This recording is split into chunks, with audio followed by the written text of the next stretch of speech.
Okay, Mae Geri, front kick. Today I'm going to go over a few exercises and tips to try and improve your kick. So when we're trying to land the Mae Geri on a target, there's a few points to think about. First one is I want to make sure that I'm landing with the knee still bent, so there's still kick left in the motion. I don't want to kick with a fully extended leg because that should be in the target.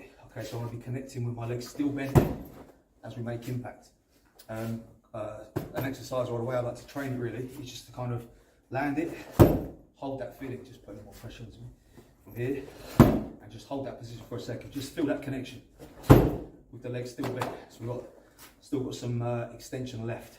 Here, just getting that connection, ball of the foot every time into the target. This way.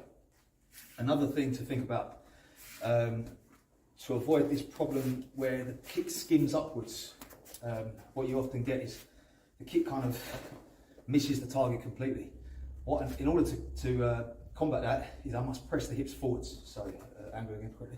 So from here, as I come up here, as I chamber the kick, the next action is to press the hips forwards. So the kick is going in,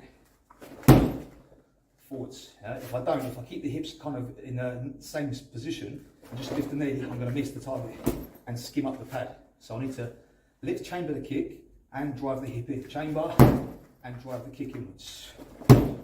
Drive it in this way. The third thing, in order to increase the power we can generate with the kick, is same as with my Mae Geri, where I'll cut the hand backwards. The top hand, I'll cut back against the kick. I'll do the same kind of thing with the Mae Geri. So from here, I kind of cut that hand back against the kick, this way, as I'm going in, this way, pulling the hip, this one. Okay, so what you get a lot online is people saying you must keep your hands up all the time, kicking like this, hands up.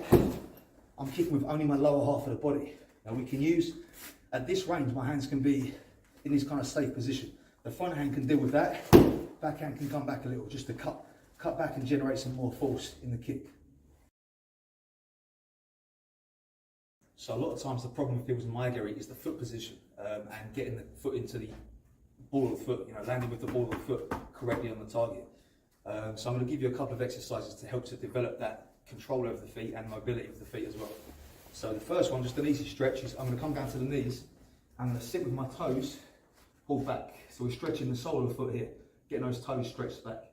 Okay, we can sort of work over to one side more and the other side more, just getting in here, just kind of stretching the muscles of the feet, getting that a little bit more flexible.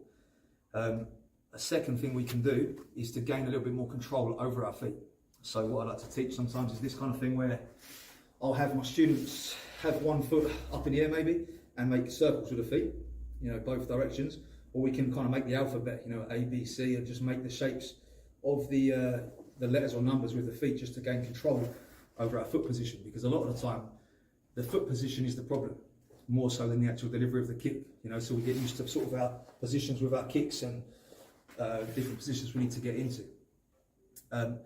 Finally, we can do calf raises, a simple calf raise. So we can do a calf raise. We can use something like this. We can drop the heels off of it, get a nice stretch on the calf, and just pop up onto the toes, this way. Down, under control, and pop back up again onto the toes, this way. Down, and back up. Okay, so a few different things there to help try and get the feet into that better position for kicking. Dorsiflexion is the name of when the foot is pulling upwards towards your shin. And that's what we need to improve. We can also work on the muscle that's responsible for that dorsiflexion, which is called the tibialis anterior. So it's the muscle that runs up in front of the shin here.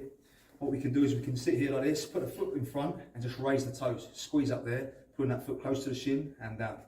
Just squeezing, just getting control over that and building some strength in that area, so we can then get used to that chamber position with the foot tucked upwards in dorsiflexion. Another problem with the Mae Geri is often the chamber position. So a couple of exercises that I like to show is number one, we come from a lunge position or a split squat position. My knees on the floor, I'm driving up off this leg, snapping the kick and back down. What I'm doing here is I'm building strength in this front leg, but also making sure that I'm chambering correctly, because if I don't, I can't get through. I have to lift up, chamber, re-chamber the kick to come back down again. Okay, it's impossible for me to throw the kick without chambering correctly. So I have to lift, kick, and back down.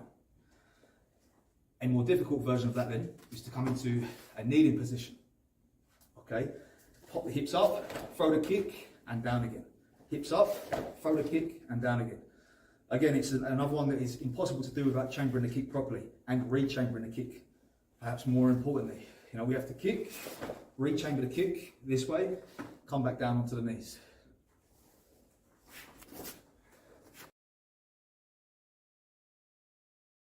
So a tip when trying to land the kick on your opponent is, I don't want to chamber too high. If I chamber very high like this, it becomes easy to block. So I come up and then I've got to send that kick out, and he can just cover this way. Just comes up and he can just cover that kick. So what I want to do is I want to almost bring it up in line with his thigh, ride the kick up underneath. So it's actually going underneath his guard. So I almost like use this as kind of like a guide, the angle I want to drive it in. So from here, I come up into the body from underneath. That's the way I want to deliver the kick, more so like a rising kick almost. Here, upwards into the target. So hopefully there's a few different ideas for you to improve your Mae Geri. Let me know what else you'd like to see in these videos. Drop a comment down below and I'll try to get to cover most of those things if I can.